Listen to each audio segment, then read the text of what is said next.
वन्दितु सर्वसिद्धे ध्रुवमचलमणोऽमङ्गलिं पते वोचामि समय पावुड मृण्मो सुध केवली भणिदम् नमः समय साराय स्वानुभूत्या चकासते चित्स्वभावाय भावाय सर्वभावान्तरच्छिदे।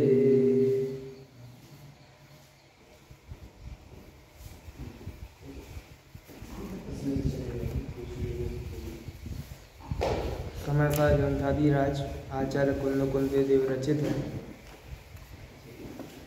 इसकी आत्मख्याति टीका 246 कलश तक हम सभी ने आगे स्वाध्याय में किया है और अभी 415 गाथा का ही आचार्य जयसेन आचार्य की तात्पर्य वृत्ति टीका से हमें देखना है।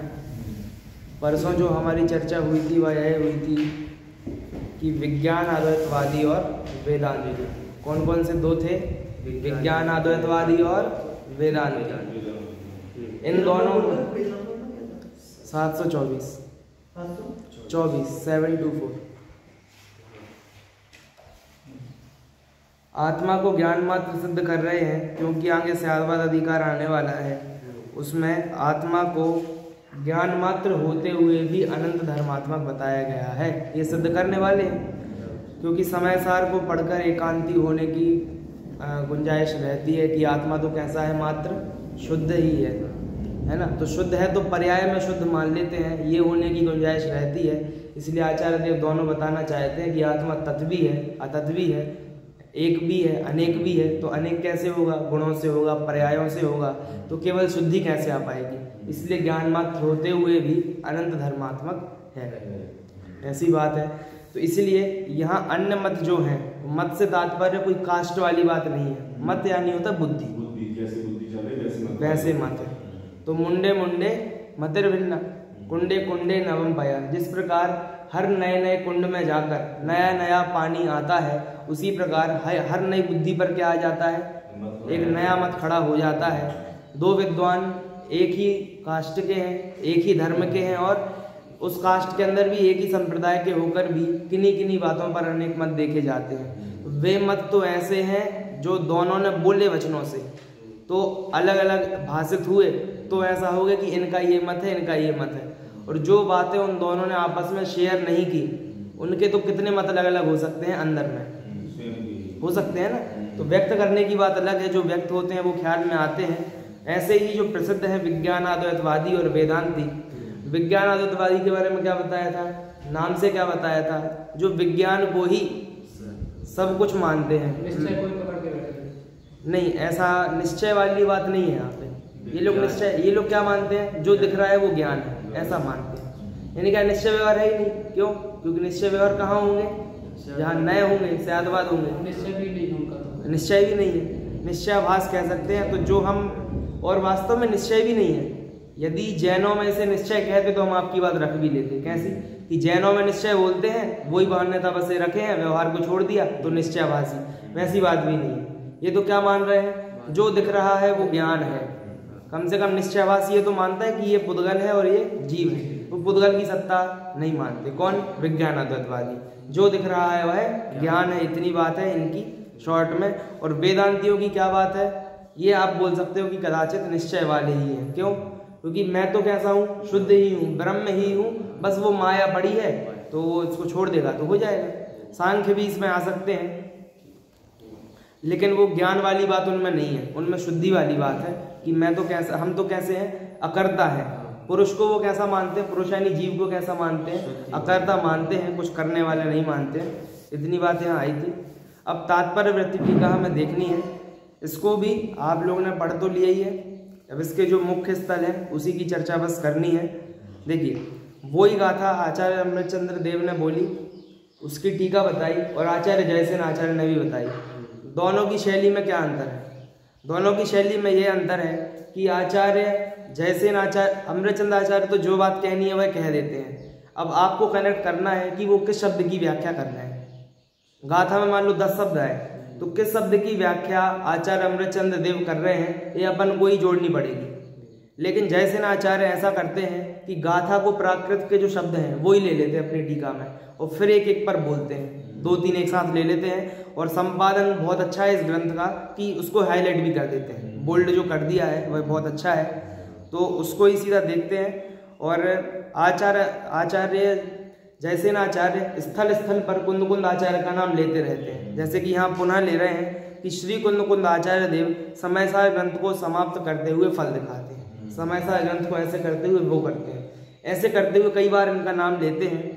कह रहे हैं जो समय पाहुड़ मिडम पड़ी दूण है जो जीव इस समय प्रावृत नामक शास्त्र को पहले तो पढ़कर, फिर देखो शैली कैसी है, ना केवल पढ़कर अपितु अथ तच्चदोणादुम, यही शब्द आए थे, पहले आया था पढ़कर और फिर आया था अर्थ और तत्व से जानकर। तो इसलिए बोल रहे हैं ना केवल पढ़कर किंतु अर्थ और तत्व से, उसको क्या बोल रहे हैं कि ग्रंथ से जानकर, ना केवल ग्रंथ से जानकर अपितु ग्रंथ के अर्थ से और तत्वतः मतलब तत्व से भाव रूप से अथे ठाही।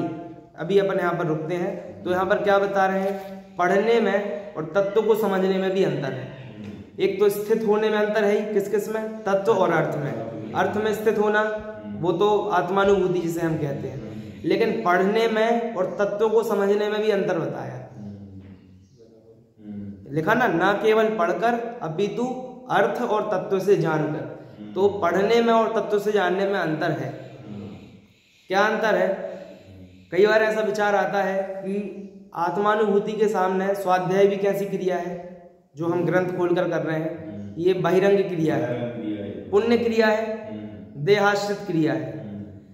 जितनी देहाश्रित क्रिया स्वाध्याय है उतनी ही देहाश्रित क्रिया पूजन है, व्रत है, दान है। लेकिन न केवल गुरुदेव श्री कि वो व्रत पूजा दान भक्ति सही है, न केवल गुरुदेव श्री, आप जयसेन आचार्य की टीका और आचार्यों की टीका भी देखेंगे तो जब वो ये शुभ भावों की लाइन गिनाते हैं तब उसमें स्वाध्याय बहुत कम आपको देखने मिलेगा।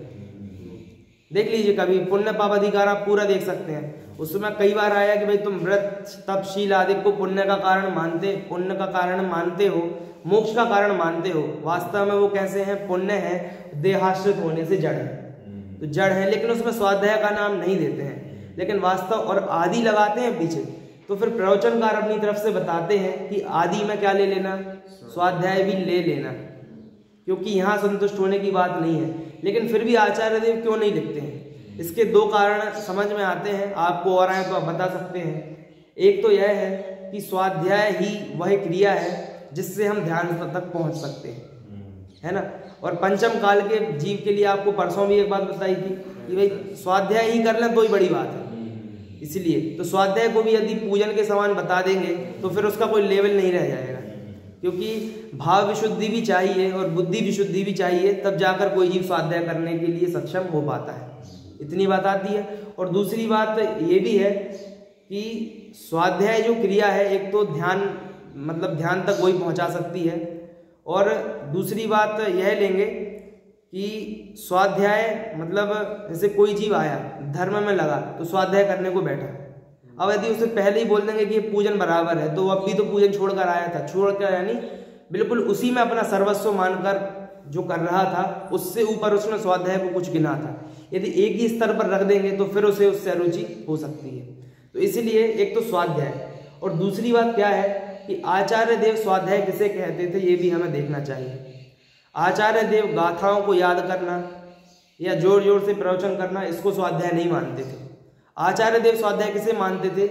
एकांत में जाकर जो आत्मानुभूति के पहले चिंतन करता है व्यक्ति, या आत्मानुभूति नहीं भी हो रही है तो कम से कम ध्यान करने बैठा है विकल्पात्मक, आचार्य देव उसे स्वाध्याय कहते होंगे। कि वास्तविक स्वाध्याय क्या है? वह स्वाध्याय है। ये तो क्या है कि ग्रंथों का अध्ययन है, ग्रंथाध्याय है, लेकिन स्वाध्याय क्या होता है? अपने परिणामों का अध्ययन करना। हाँ, परिणामों का अध्ययन करना, स्वभाव का चिंतन करना, ये क्या है? ये है स्वाध्याय। तो आचार्य देव उसे स्वाध्याय कहते हैं, तो इसीलिए वह इस कैटेगरी में उसे रखने को तैयार नहीं है, क्योंकि वही एक मोक्ष मार्ग का भी मार्ग है यदि कहना चाहें तो, इसीलिए उसे यहाँ पर नहीं रखते हैं। तो यह अंतर आपको समझ में आया होगा कि ग्रंथ से जानना और तत्व से जानने में क्या अंतर है। अर्थ से जानने का तो अंतर पता ही है। ऐसी बात यहाँ पर है। अट्ठे थाही पश्चात उपादेय रूप शुद्धात्मा रूप अर्थ में निर्विकल्प समाधि रूप से स्थापित करता है। आचार्य जैसे की टीका में आप अत्र तत्र देखते रहेंगे, ये शब्द उनके मिलते रहेंगे, निर्विकल्प समाधि ऐसे करते आता रहेगा, जिसका साधारण अर्थ क्या है? आत्मानुभूति, अपनी प्राप्ति।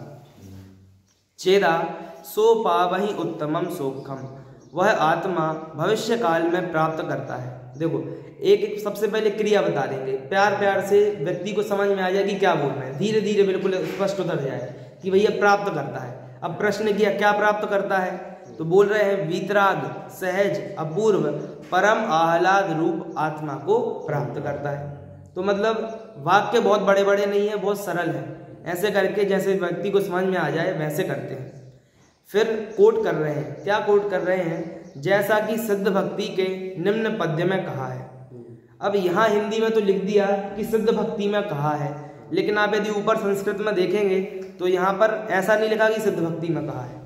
यदि समझ में नहीं भी आ रही संस्कृत तो इतना तो दिखेगा कि जो कलश, ये जो यहाँ पर पद्य आ रहा है 4 लाइन का दिख गया संस्कृत में ऊपर, उसकी पिछली लाइन देखो, इसमें सिद्ध भक्ति का नाम आपको नहीं मिल रहा, तो कम से कम इतना तो समझ आ रहा है कि ऊपर नहीं लिखा।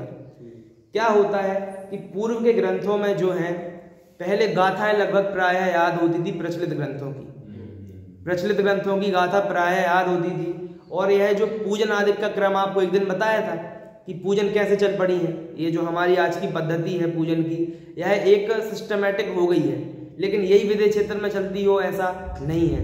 यही अगले पंचम काल में या दोबारा जब पूजन प्रारंभ होगी, युग प्रारंभ होके, तब यही पूजन पद्धति होगी, ऐसा नहीं है। वो तो आज एक ट्रेंड सेट हो गया है तो वो चल रही है। वैसे ही पहले के जमाने अर्थात पूर्व के समय में आचार्य कुंद देव ने भक्तियाँ लिखी हैं, 10 भक्ति उन्होंने लिखी हैं, वो प्राकृत में लिखी हैं। और पूज्यपाद आचार्य हुए हैं सरवार सिद्धि वाले, उन्होंने भी भक्तियाँ लिखी है, भी संस्कृत में लिखी है। तो पहले इनका स्वाध्याय करते थे, स्वाध्याय मतलब इनका चिंतन होता था और इनको ही पूजन भक्ति में बोला जाता था। पहले की आप देखेंगे यदि जैसे आचार्य आदि और दूसरे भी आचार्य हुए हैं जिनसे आचार्य आदि, उनने लिखा हुआ है कि कैसे पूजन भक्ति करते थे, तो वहाँ पर उन्होंने लिखा है, वहाँ पर ये छंद बोले जाते थे। यह जो दिया है ना, इसीलिए ऊपर यहाँ लिखा नहीं है कि सिद्ध भक्ति में ऐसा कहा है, लेकिन सिद्ध भक्ति जो है वो हर व्यक्ति को याद होती थी। आज भी कुछ गांव ऐसे हैं जहाँ पर भक्ति के बाद ये सिद्ध भक्ति आदि बोली जाती है। उनको पूरी प्राकृत संस्कृत याद है, जो विद्वानों को भी याद ना हो, लेकिन उनको उसका अर्थ ख्याल नहीं है, और उनको शायद ये भी नहीं पता होता है कि ये किन आचार्य ने लिखी है। बस वो तो उनके गांव में बोलते आ रहे हैं तो वे बोलते हैं। तो ऐसी ही अपनी क्या है, सिद्ध भक्ति का यह छंद है, इसको अपन बस हिंदी से देखते हैं। वह सिद्ध आत्मा परम सुख को प्राप्त करता है। सिद्ध भक्ति में का 7वां श्लोक है ये। सिद्ध आत्मा परम सुख को प्राप्त करता है, वह परम सुख अपने आत्मा से ही उत्पन्न होता है, स्वयं अतिशय सहित है। अतिशय मतलब क्या होता है? अतिशय मतलब आश्चर्य नहीं होता, अतिशय मतलब होता है प्रचुरता। अतिशय, अति बोलते ना आपने, अति कर दी, तो वो अतिशय का शॉर्ट समझ लो कि अति मतलब ऊपर के लेवल की बात है। तो अतिशय सहित है, सभी बाधाओं से रहित है, विशाल है, अर्थात उससे अच्छा सुख दूसरा कोई नहीं है, हानि वृद्धि से रहित है। यानी विशेषण देते जा रहे हैं तो घटाते जाना कि भाई अपने सुख में ये बात है कि नहीं। हानि वृद्धि से रहित है, विषय की वासना से रहित है, प्रतिद्वंदता के भाव से रहित है। देख लो, ये बहुत इंपॉर्टेंट बात है। क्या सुख कैसा है? प्रतिद्वंदता का भाव। प्रतिद्वंदता का भाव क्या होता है? क्या होता है? कंपटीशन। और कंपटीशन मतलब तुलना, कि इससे किसी की तुलना की जा सके कि भाई ये उससे अच्छा है, इससे अच्छा ये है, इसे दिखाते ना ये और अच्छा प्रोडक्ट है, आप इसको ले लीजिए, तो ये प्रतिद्वंदता हो गई। लेकिन यह सुख कैसा है? इसके सामने दूसरा जीते ऐसी बात नहीं है, दूसरा खड़ा ही नहीं हो सकता। कॉलेजों में होती ना गुंडागिरी कि भैया हम खड़े हो गए, अब दूसरा खड़ा ही नहीं होगा, सब वोट अपने को ही मिलेगी, है ना। और भी दुनिया में होता होगा, अपने को नहीं पता, लेकिन कम से कम कॉलेजों में ऐसा होता है कि एक व्यक्ति खड़ा हो गया अब दूसरे को खड़े होने नहीं देते। तो ये क्या होता है? एक छत्रराज चलाना चाहते हैं, लेकिन ये तो कैसे करते हैं? बलपूर्वक, है ना, अनीतिपूर्वक करते हैं। लेकिन यहाँ कह रहे हैं कि प्रतिद्वंदी है ही नहीं, यानी कोई खड़ा होना चाहिए ऐसी बात नहीं है, कोई है ही नहीं खड़ा होने वाला सामने, तो जीतने वाली बात ही नहीं है। इसलिए प्रतिद्वंदता के भाव से ही रहित है, अन्य द्रव्यों की अपेक्षा रखने वाला नहीं है, स्वाधीन है, स्वतंत्र है, देखो ब्रैकेट में आई गया, स्वतंत्र है, अनुपम है। यह बात आचार्य कुंद देव पहली गाथा में ही बोल रहे हैं, है ना। ध्रुव अचल अनुपम गति है, तो अनुपम है और सिद्धों की बात चल रही है, और वहां भी सिद्धों को नमस्कार किया है। अनंत है, शाश्वत है, सर्वकाल रहने वाला है, उत्कृष्ट है, अनंत सार वाला है। ठीक है, अब इससे ज्यादा क्या बोले, यानी इसी में विशेषण जोड़ते जाएं तो बस बढ़ते जाएंगे विशेषण, बात एक ही रहने वाली है। तो इसलिए अनेक प्रकार से इन्होंने यहाँ पर बता दिया है कि यह सुख ही सच्चा सुख है। अब देखिए ये बहुत अच्छा प्रश्न है, इसको बस पढ़ते हैं। और आचार्य देव देखो फिर से बोल रहे हैं, जैसे आचार्य बहुत सरल लिखते हैं, यानी ऐसा लगेगा कि कोई आजकल की हिंदी लिखी है। देखो आप लोग समझना, इसको हिंदी में ही देखते हैं।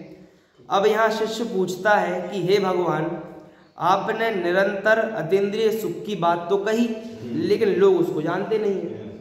ठीक है, यानी प्रैक्टिकल होके बात करेंगे आपसे जैसे आचार्य। ठीक है, कि भाई लोग उसको जानते नहीं है और आप बताते जाओ कि वो वैसा है, वो वैसा है, और वर्णन करो। आप इतने सारे विशेषण बता देंगे तो सब समझ में आएगा। हाँ, लेकिन लगता नहीं है। ये वही बात हो गई कि भैया अपन किसी को कुछ अपना चीज बेचना चाहते हैं कि भाई आप भी ये लो, लेकिन चीज तो ना दिखा, उसका व्याख्यान करते जाएं। तो भाई एक बार दिखा तो दो, कम से कम एक बार वेदन में आ जाए तो अपन फिर उसको पाने का प्रयास करेंगे। तो कह रहे हैं लोग उसे जानते नहीं है, तो बस प्रश्न इतना ही है, आगे प्रश्न लगा लेना। तो फिर इन सब बातों को आपने बताया, इनका सार क्या है, क्योंकि हमको तो कुछ ही समझ में नहीं आया है ना, कितने ही व्याख्यान कर लो। तो आचार्य भगवान कहते हैं, देखो क्या कहते हैं, आचार्य देव कहाँ से जाना चाहते हैं, आप उत्तर देखना। प्रश्न इतना सा है कि हमारे पास वो चीज नहीं है और जिसका आप व्याख्यान कर रहे हो। तो आचार्य देव कह रहे हैं जो आपके पास है ना, हम उससे ही जाएंगे जो आपके पास नहीं है। समझाने की शैली भी ऐसी होती है, कैसी होती है, ज्ञात से अज्ञात की ओर, उदाहरण से सिद्धांत की ओर। यानी जो व्यक्ति को पता हो उससे अपन, जो व्यक्ति को नहीं पता है उससे कनेक्ट करेंगे तो आराम से ख्याल में आ जाएगा। ठीक है, तो अब अतीन्द्रिय सुख तो हम जानते नहीं है, तो आचार्य देव कह रहे हैं जो सुख आप जानते हो उससे ही हम अतीन्द्रिय सुख को क्या करेंगे, कनेक्ट करेंगे, बताएंगे, तो समझ में आएगा। कैसे आएगा, देखो बहुत अच्छा उदाहरण है। कोई भी व्यक्ति, देवदत्त नाम का पुरुष, देवदत्त बहुत प्रचलित है, हर ग्रंथ में कोई भी व्यक्ति के लिए देवदत्त शब्द आपको मिल जाएगा। कैसा है, स्त्री सेवन आदि पंचेंद्रिय के विषय सुख के व्यापार से रहित अवस्था में निराकुल चित्त से बैठा है। कोई व्यक्ति, बस अब समझ लीजिए अपने छत पर जाकर, कोई व्यक्ति नहीं है उसके पास, और उसको अभी वर्तमान में बहुत तीव्र इच्छा भी नहीं हो रही कि मैं जाकर स्त्री भोगूं, जाकर व्यापार करूं, शांति से बस बैठे। ठीक है, उससे किसी ने पूछा कि हे देवदत्त आप सुख से तो हो, कैसे हो, सुख से तो हो। तब उसने कहा सुख से हूं। ठीक है, अब बताओ वो सुख से है कि नहीं, बताओ, अभी आप ही से पूछ रहे हैं, अभी तो वो व्यक्ति सुख से है कि नहीं, तो आत्मानुभूति वाले सुख से तो नहीं है, लेकिन विषय भोग जन्य जो सुख होगा, है ना, विषय भोग जन्य जो सुख होगा उससे रहित होते हुए भी वो अपने आप को क्या बोल रहा है, सुखी बोल रहा है। यानी कोई वही व्यक्ति की वासना में तो क्या पड़ा हुआ है कि अपने को वैभव संपदा मिलेगी तो अपन कैसे हो जाएंगे, सुखी हो जाएंगे। लेकिन वर्तमान में वही क्या बोल रहा है कि अभी मैं सुख से बैठा हूँ, सुख से बैठा हूँ मतलब कुछ नहीं कर रहे तो सुख से बैठे हैं। तो कम से कम आप ऐसे तो सुख मानते हो ना, जो सामान्य व्यक्ति है। हाँ, और किसी के पास संतोषी तो चलो वो होगा कि मिल नहीं पाया किसी को, मान लो यदि ऐसा है, लेकिन इनको तो सब मिल गया, मान लो जितना इनको चाहिए, और फिर शांति से बैठे हैं। तो अभी इच्छा नहीं हो रही भोगने की, लेकिन फिर भी सुखी मानते कि नहीं मानते, शांति से बैठने को हम सुखी मानते हैं। तो विषय में बहुत लगने से हमको भी ऐसा लगता है ना कि ज्यादा नहीं भोगना चाहिए, क्योंकि बहुत भोगने से हम ही थक जाते हैं। इसीलिए अपन ही ऐसा मानते हैं कि शांति से बैठने में सुख है। तो ये हमारा ज्ञात विषय है, और ये विषय कैसा है, पंचेंद्रिय भोगों की अतिरेक से रहित सुख है। अतिरेक यानी बिल्कुल उसी में लगे हुए हैं, उससे रहित हम इसे सुख मानते हैं। तो आचार्य देव बोलते ये बात आपको ज्ञात है, अब हम आपको अज्ञात की ओर ले जाते हैं कि इतना सुख तो आप भी मानते हो, तो यह सुख अतीन्द्रिय सुख है। देखो लिखा यहाँ पर, क्या लिख दिया, यह सुख अतीन्द्रिय। अतीन्द्रिय क्यों बोल रहे हैं, प्रबलता से नहीं है, इंद्रियों के अतिरेक से नहीं है, इसलिए इसको अतीन्द्रिय बोल दिया। कि शांति में सुख माना तुमने, ऐसा आचार्य देव हमसे कह रहे हैं। किस कारण से अतीन्द्रिय सुख है? क्योंकि सांसारिक सुख विषयों के सेवन से पैदा होता है और यहाँ पंचेंद्रियों के व्यापार का अभाव होने पर भी जो सुख दिखाई दे रहा है वह सामान्य से अतीन्द्रिय सुख प्राप्त होता है। बात क्लियर हुई? आचार्य देव क्या बोल रहे हैं? आप शांति से बैठे हो, अभी हम आपसे पूछे सुख से बैठे कि नहीं बैठे? सुख से बैठे। क्यों? तो अपन विषयों में नहीं लगे हैं, तो विषयों में नहीं लगे हैं तो अतीन्द्रिय सुख है। क्यों? क्योंकि इंद्रिय से उत्पन्न वो इंद्रिय सुख और जो इंद्रियों से उत्पन्न ना हो वो अतीन्द्रिय सुख। तो निश्चय से यदि बिल्कुल देखेंगे तो आपको इंद्रिय सुख ही है अभी। क्यों? क्योंकि अच्छा क्यों लग रहा है? क्योंकि भैया वातावरण अच्छा है। अभी इधर यदि हम 40 टेम्परेचर कर दे डिग्री, 40 डिग्री, तो आपको आकुलता होगी, इसलिए शांति से बैठे। तो शांति से बैठे हैं और यहाँ से प्रवचन हो रहा है, अच्छा हो रहा है, या फिर समझिए आपके लिए नई बात आ रही है तो आपको थोड़ी संतुष्टि है कर्ण इंद्रिय से। यहीं बैठ के यदि हम कुछ का कुछ यदवा तदवा बोलने लगे तो आपका सुख कैसा हो जाएगा? और अभी सुख को क्या बोला? विनाशी का नहीं है जो ऐसा सुख है, तो वैसा सुख तो ये नहीं है, लेकिन हमारा सुख तो इतना तो है कम से कम, वह सामान्य से अतीन्द्रिय सुख है। पुनः यानी अब और ऊपर चलो, क्या बोल रहे हैं? 5 इंद्रिय और मनोजनित समस्त विकल्प समूह से रहित समाधि में स्थित परम योगियों के विशेष रूप से स्वसंवेदन गम्य अतीन्द्रिय सुख है, और जो सुख मुक्त आत्मा का अतीन्द्रिय सुख है वह अनुमान गम्य है तथा आगम गम्य है। बता दिया कि यह जो बात है, यह पहले क्या बताया? अनुभव गम्य बताया कि आप शांति से बैठते हो, ये सुख आपका कैसा है? अनुभव गम्य है। अनुभव गम्य यानी फील में आने वाला, प्रत्यक्ष अपने को। लेकिन केवलियों का सुख और योगियों का सुख यानी देवों का सुख और गुरुओं का सुख, देव और गुरु जो अपने हैं, इनका सुख अपने को अनुभव गम्य नहीं है, क्योंकि हम उस अवस्था में नहीं पहुंचे।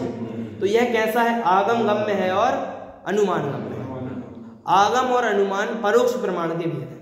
यानी आगम से आप जान रहे हो कि यहाँ पर लिखा है कि कैसा है, कैसा है? यह आत्मा का सुख अतीन्द्रिय है, यह अपन ने पढ़ के जाना, लेकिन फील में नहीं आया, तो ये क्या हो गया? ये आगम से हो गया। और अनुमान से भी है कि घटित करके बताएंगे। कैसे है? उसका खुलासा इस प्रकार है, देखो, मुक्त जीवों के इंद्रिय के विषयों में व्यापार का अभाव होने पर भी अतीन्द्रिय सुख है। यह पक्ष है। पक्ष मतलब क्या होता है? देखो, पक्ष मतलब होता है, देखो ने 2 बात बोली अभी, आगम और अनुमान। तो आगम से तो लिखा ही हुआ है सामने, तो आपको आगम प्रमाण सिद्ध हो गया। अनुभव गम्य तो किनको है? जिनको है उनको है। अपने को आगम प्रमाण मिल गया।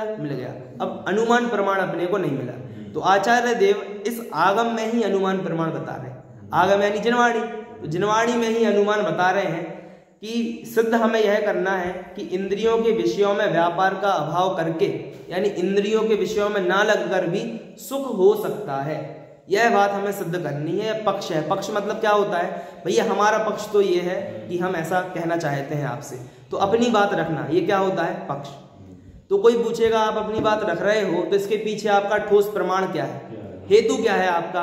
तो आचार्य देव के फिर खुद से ही पूछ रहे हैं किस कारण से आपका ये पक्ष है, आप यह बात बोल रहे हो, किस कारण से बोल रहे हो? तो बता रहे हैं इस समय वर्तमान में उन मुक्त जीवों के द्वारा विषयों के व्यापार से रहित निर्विकल्प समाधि में मग्न परम मुनिंद्रों के स्वसंवेदन रूप आत्म सुख की उपलब्धि है, यह हेतु है।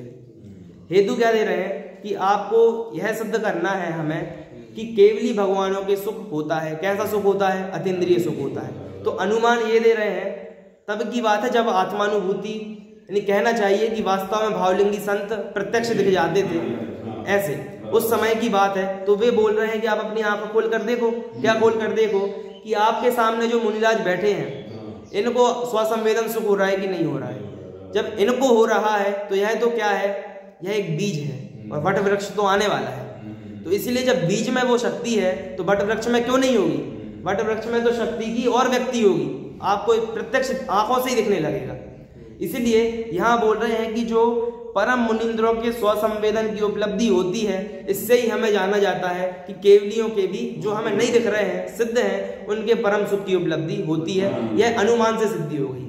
अनुमान कैसा होता है कि भैया धुआं दिख रहा है मतलब आग लगी है, तो वैसे ही अपने को मुनियों में दिख रहा है तो सिद्धों के भी होगा।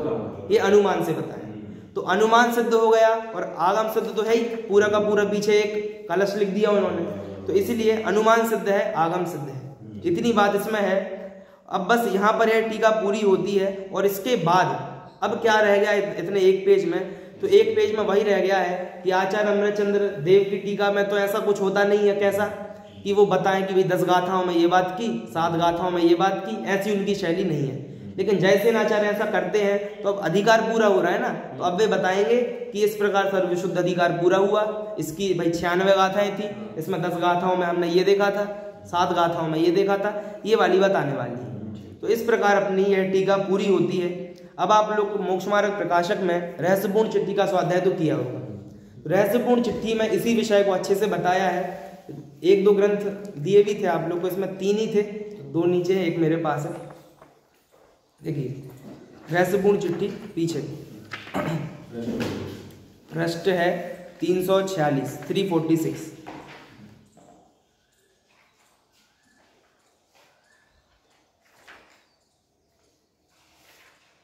मिला? सबसे ऊपर यहाँ पर लिख रहे हैं, देखिए जो बात यहाँ आई है ना वही बात बिल्कुल यहाँ आ रही है, लेकिन ये थोड़े सरल शब्द हैं क्योंकि ये हिंदी में ही लिखे गए हैं सीधे, तो अपने को इससे ज़्यादा कनेक्ट हो पाएगा। कहते हैं कि संस्कृत पढ़ने से ज़्यादा कनेक्ट होते हैं, लेकिन चूंकि संस्कृत आए तो अपन संस्कृत से पढ़े तो अमृतचंद आचार्य से कनेक्ट होंगे। और इन्होंने किस भाषा में लिखा है? हिंदी में लिखा, ढूंढारी में, तो हमें हिंदी आती है तो ज़्यादा कनेक्ट यहाँ पर हो पाएंगे।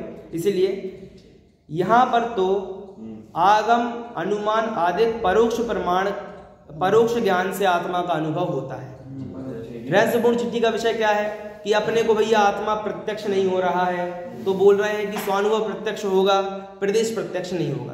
पिछला पेज देखिए, एक पिछला पेज, पिछली लाइन में क्या लिखा है? जैसे नेत्रादिक से वर्णादिक जानते हैं, वैसे एक देश निर्मलता सहित भी आत्मा के असंख्यात प्रदेश नहीं जानने में आते। जैसे आंखों से हमने आपको देख लिया तो यह स्पष्ट देखने में आ गया, कोई जीव आत्मानुभूति भी कर लेगा तो उसको आत्मा के असंख्यात प्रदेश, वो जो ऐसे सिद्ध परमिष्टि की फोटो बताते ना, पीछे काला काला है और यहाँ पर सफेद सफेद वो बैठे, ऐसा नहीं दिखने वाला है। ऐसा आत्मा प्रदेश प्रत्यक्ष नहीं होने वाला है। कैसा होने वाला है वह यहाँ पर बता रहे हैं कि आगम अनुमान परोक्ष ज्ञान से आत्मा का अनुभव होता है। कैसे होता है? देखो, जैनागम में जैसा आत्मा का स्वरूप कहा है उसे वैसा जानकर उनमें परिणाम मगन करता है, इसलिए आगम परोक्ष प्रमाण कहते हैं। जैसा आगम में कहा है कि आप ऐसा ऐसा चिंतन करोगे तो आपको आत्मा की प्राप्ति हो सकती है, तो जैसा आगम में कहा है वैसा चिंतन करेगा, और वैसा चिंतन करेगा तो क्या हो जाएगी? आत्मा की प्राप्ति हो जाएगी।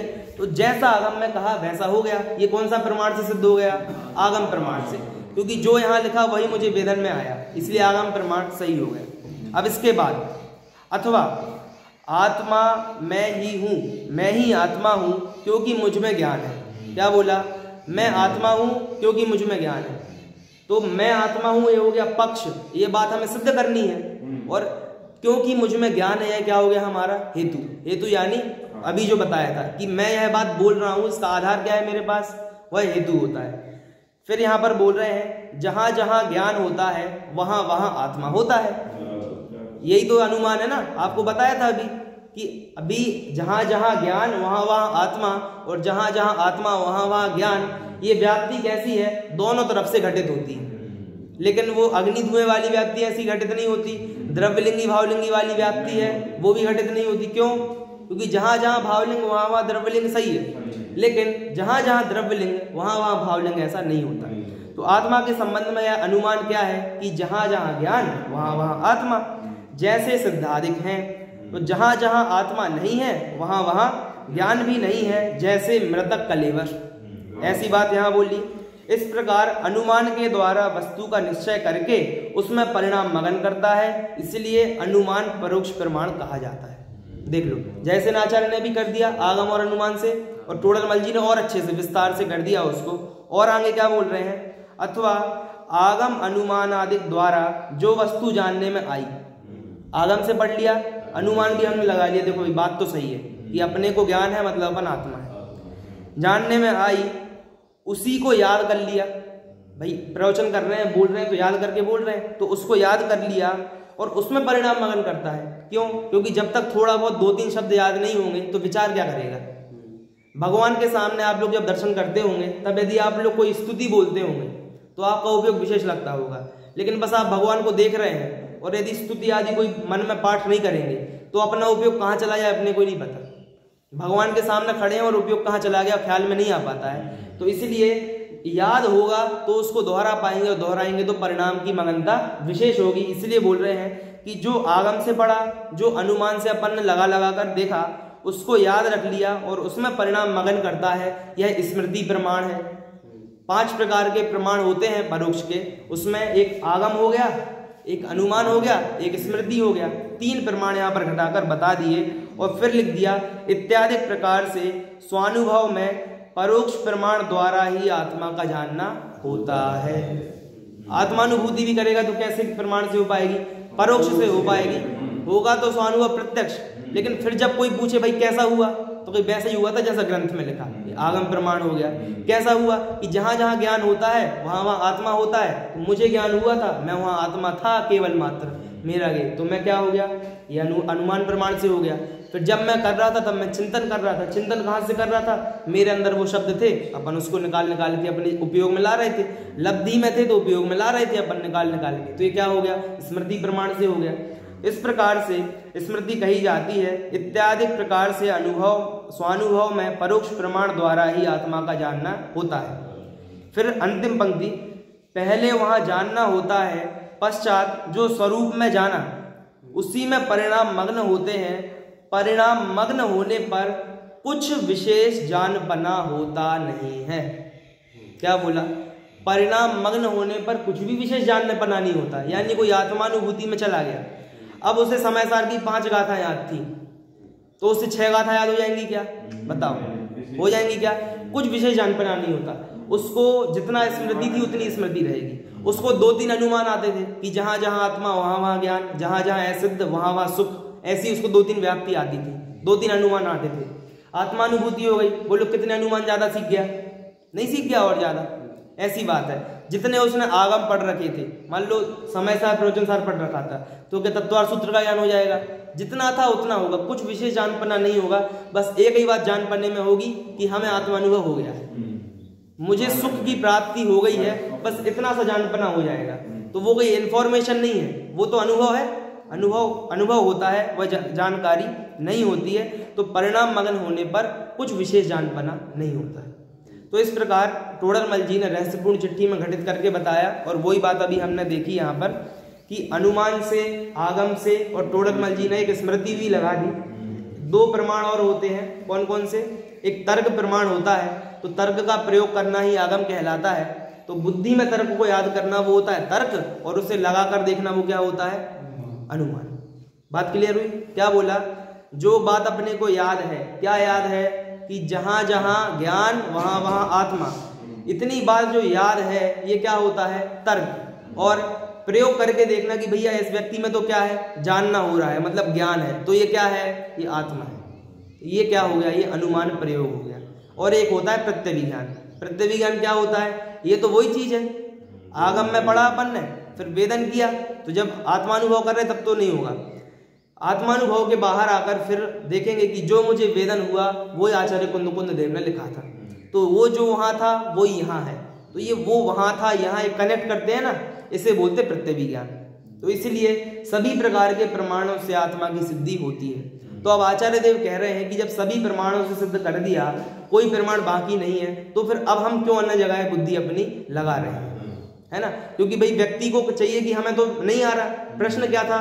आपने बोला आत्मा में सुख है और हमें सुख नहीं दिख रहा था, तो आचार्य देव ने बोला हमने आपको सभी प्रमाणों से सिद्ध करके बता दिया। और प्रमाणों से नहीं, कनेक्ट भी करके बता दिया। कनेक्ट कैसा करके बता दिया कि आप ही जब शांति से बैठते हो तो आप ही बोलते ना, ये सादा में बैठे हैं, तो उसी प्रकार तब आप विषयों का वेदन नहीं करते हो। तो भोगने से निवृत्ति होने पर जो क्षणिक सुख मिलता है कि चलो भाई शांति से बैठे, कुछ नहीं भोग रहे, जो ये क्षणिक सुख मिलता है, तो वास्तव में जो अतीन्द्रिय सुख हो जाएगा, तो उसमें कितना सुख होगा? क्योंकि यहाँ पर तो उसे जो शांति से बैठने वाला सुख है उसे क्या नाम दिया? सामान्य से अतीन्द्रिय सुख। क्या बोला? सामान्य से अतीन्द्रिय सुख। और जो वास्तव में अतीन्द्रिय सुख होगा वह तो कैसा होगा? एक जो भजन आता है ना अपना, कौन सा भजन आता है? जब एक रतन अनमोल है तो रत्नाकर कैसा होगा और जिसकी चर्चा ही है सुंदर, वो कितना सुंदर होगा।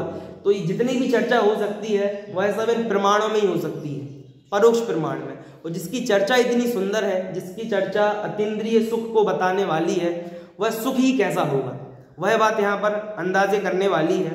इस प्रकार अपनी बात यहाँ पर पूरी होती है। इस प्रकार पक्ष और हेतु दोनों अनुमान के अंग हैं, ऐसा जानना चाहिए। और फिर यहाँ पर एक और सिद्ध भक्ति का श्लोक दे रहे हैं कि सिद्ध भक्ति में यह बात प्रसिद्ध है कि आत्मोपादान सिद्धम इत्यादि वचन है, इसलिए अतीन्द्रिय सुख में संदेह नहीं करना चाहिए। अब यहाँ जो एक अंतिम पद्य आए हैं, इनका अर्थ पढ़ते हुए अपनी आज की बात पूरी करेंगे। जो देव तथा मनुष्य हैं वे सभी निरर्गल रूप से अपनी इंद्रियों को प्रसन्न करने वाला इंद्रिय जन्य तथा रिद्धि आदि से प्राप्त सुख को भोग रहे हैं। बात क्लियर हो गई? जो मनुष्य है वह इंद्रिय जनित सुख, और जो देव है वह इंद्रिय और रिद्धि जनित सुख को भोग रहे हैं। कैसे? निरर्गल रूप से।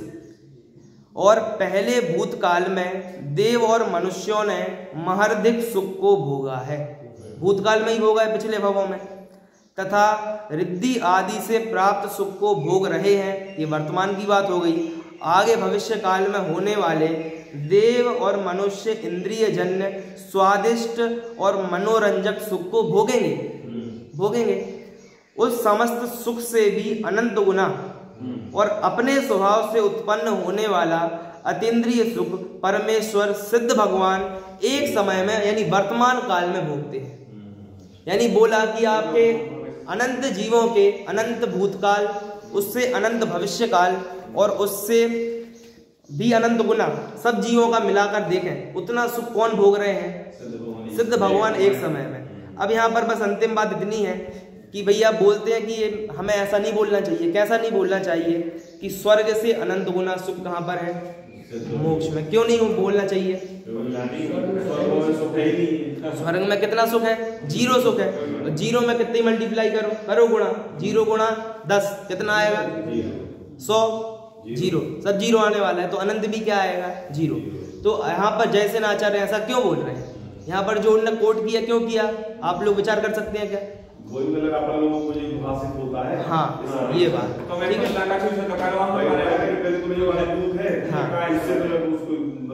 प्रश्न ही क्या था भैया, हमें तो भाषित होता नहीं है आपका अतीन्द्रिय सुख, तो क्या किया जाए? आपकी भाषा में समझाएंगे। कैसे समझाएंगे? कि आपको जो हो रहा है ना, तुम्हें अतीन्द्रिय तो नहीं पता, तुम्हें जो हो रहा है वो तो पता है, यहाँ पता है, उससे अनंत होता है। इतनी बात यहाँ पर बता दी है। तो यहाँ पर यह नहीं देखना चाहिए कि यहाँ पर ऐसा कथन क्यों किया, हमें समझाने के लिए किया है। और 8वें अध्याय में आप देखेंगे मोक्षार्थ प्रकाशक के, तो उसमें कहा है जैसे भी करके समझ में आ जाए। कल्पित कहानियों से भी समझाते हैं, तो कल्पित कहानियों से समझाते हैं तो यह तो वास्तविक बात है ना, इसलिए यहाँ पर बोल रहे हैं। ये है चंद्रमा ऐसी बात बोलते हैं, तो बस ये इशारा है और अपने को उसमें अवस्थित होने की देरी है, बस इतनी बात है। इस प्रकार अपना समय सार की 415 गाथा दोनों टीकाओं से पूरी होती है।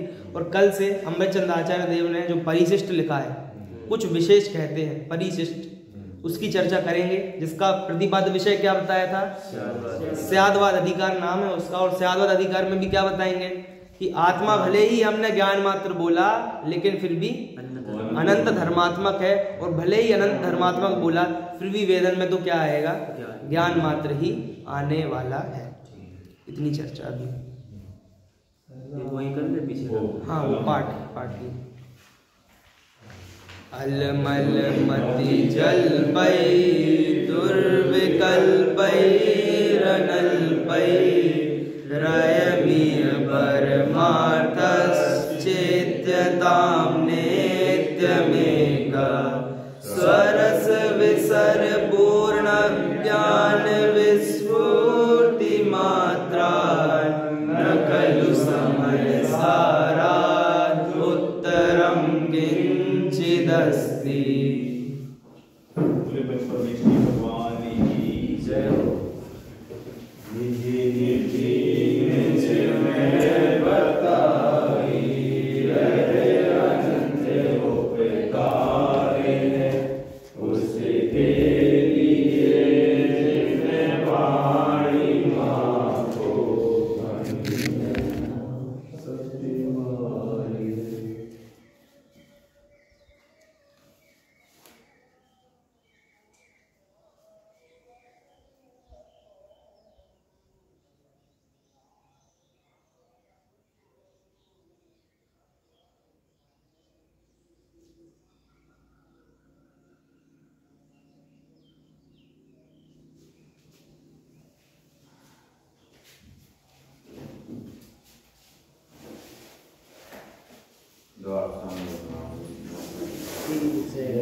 बोली आश्रम में जनवाणी माता की जय हो।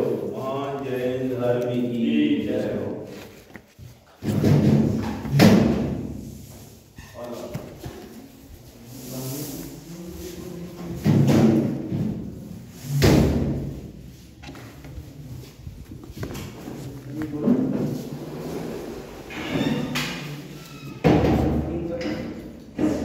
ये बंद कर दिए।